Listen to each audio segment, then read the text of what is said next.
ఆకాశవాణి ప్రాంతీయ వార్తలు చదువుతున్నది ఎస్ మణి. ముఖ్యాంశాలు. భారత మాజీ ప్రధానమంత్రి మన్మోహన్ సింగ్ పార్థివ దేహానికి రాష్టపతి, ప్రధానమంత్రి సహా పలువురు నివాళులర్పించారు. రాష్టంలో జనవరి 1 నుంచి భూముల మార్కెట్ ధరల పెంపు నిర్ణయం అమలును వాయిదా వేస్తున్నామని రెవెన్యూ శాఖ మంత్రి అనగాని సత్యప్రసాద్ తెలిపారు. భూ సమస్యల పరిష్కారానికి రెవెన్యూ సదస్సులను రాష్ట ప్రభుత్వం నిర్వహిస్తోందని మార్కాపురం శాసనసభ్యులు కందుల నారాయణ రెడ్డి పేర్కొన్నారు.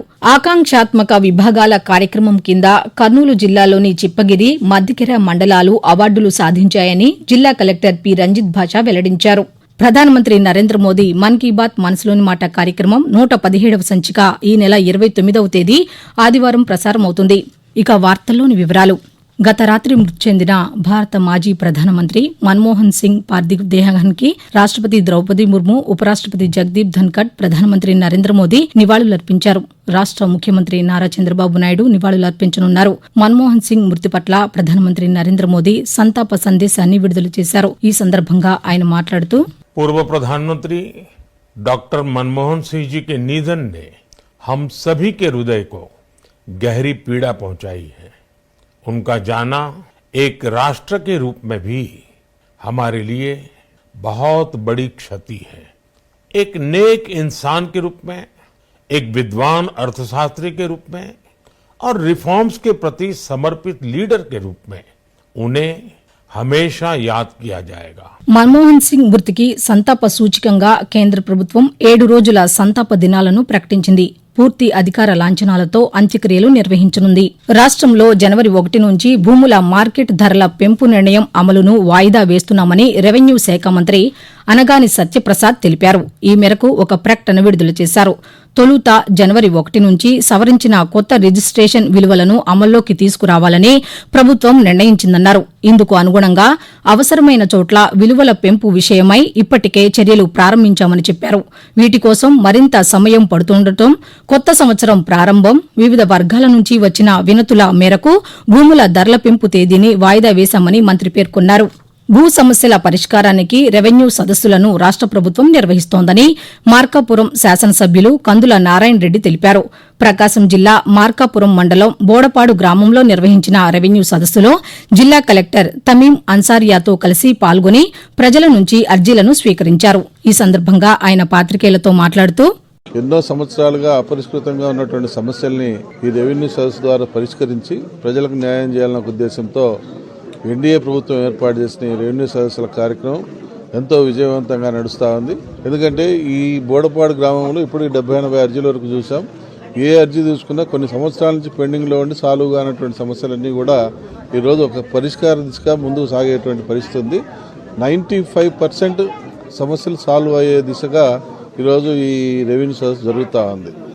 ఆకాంక్షిత విభాగాల కార్యక్రమం కింద కర్నూలు జిల్లాలోని చిప్పగిరి, మద్దికెర మండలాలు అవార్డులు సాధించాయని జిల్లా కలెక్టర్ పి రంజిత్ భాషా ఒక ప్రకటనలో తెలిపారు. ఈ మేరకు నీతి ఆయోగ్ సమాచారం పంపిందని కలెక్టర్ తెలిపారు.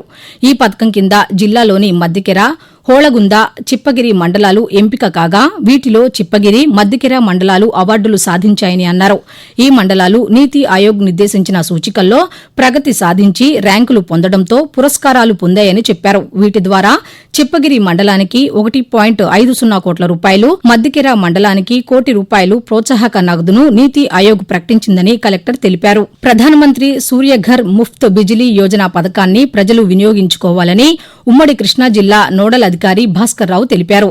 విజయవాడలో ఈ రోజు ఆయన పాతికేయులతో మాట్లాడుతూ, ఈ పథకంలో భాగంగా గృహాలు, గృహ సముదాయాలు, సంస్థలలో సౌర ఫలకాలను ఏర్పాటు చేసుకునేందుకు కేంద్ర ప్రభుత్వం రాయితీ అందిస్తోందని చెప్పారు. సౌరశక్తిని వినియోగించుకుని విద్యుత్ బిల్లులు తగ్గించుకోవాలని భాస్కర్ రావు తెలుపుతూ, పీఎం సూర్యఘర్ ముఫ్త్ బిజిలీ యోజన అనే పథకాన్ని మార్చిలో కేంద్ర ప్రభుత్వం గౌరవ ప్రధానమంత్రి మోడీ గారు చేతుల మీదుగా ఈ పథకాన్ని ప్రారంభించారు.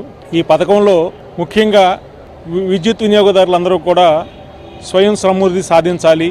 భారతదేశంలో 1 కోటి మంది గృహ వినియోగదారులు సౌర విద్యుత్ పథకాలను ఇంటి మీద అమర్చుకొని విద్యుత్ రంగంలో వినియోగదారులందరూ కూడా స్వయం సమృద్ధి సాధించాలి అనేది ప్రధాన లక్ష్యం. ఆకాశవాణి ప్రాంతీయ వార్తలు వింటున్నారు. ప్రశాసన్ గావ్ కీ ఓర్ అనేది కేవలం ఒక నినాదం మాత్రమే కాదని సమర్థవంతమైన పాలనను గ్రామీణ ప్రాంతాల ప్రజలకు మరింత చేరువ చేసేందుకు ఉద్దేశించిన ప్రయత్నమని ప్రధానమంత్రి నరేంద్ర మోదీ అన్నారు.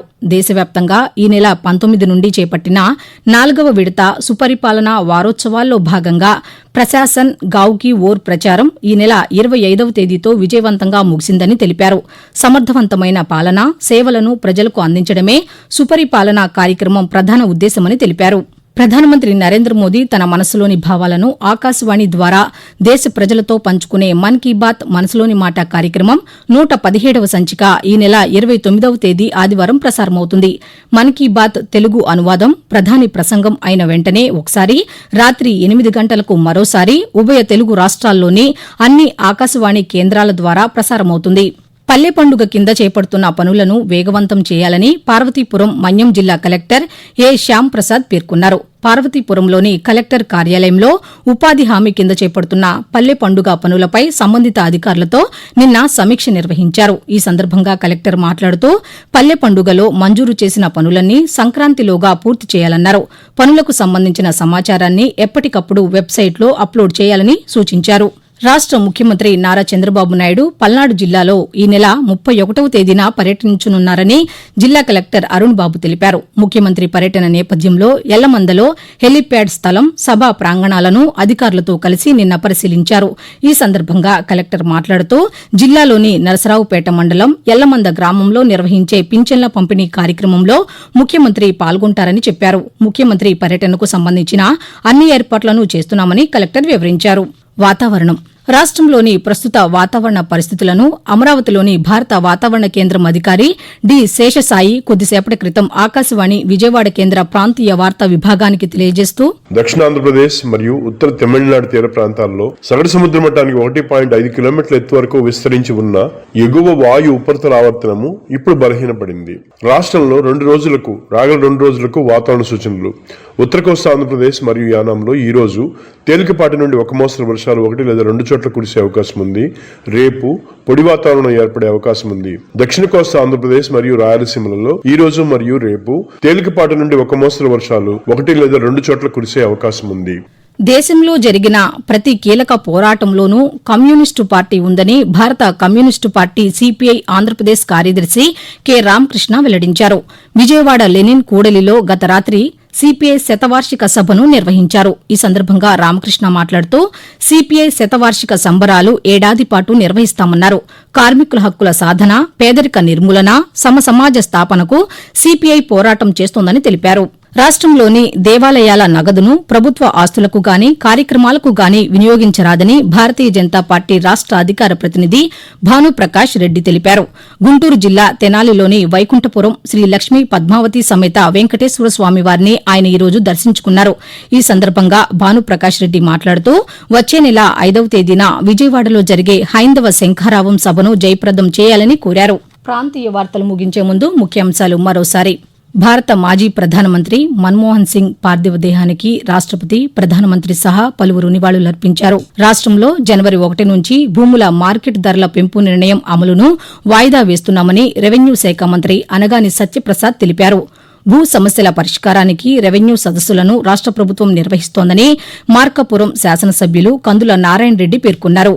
ఆకాంక్షిత విభాగాల కార్యక్రమం కింద కర్నూలు జిల్లాలోని చిప్పగిరి, మద్దికెర మండలాలు అవార్డులు సాధించాయని జిల్లా కలెక్టర్ పి రంజిత్ భాషా వెల్లడించారు.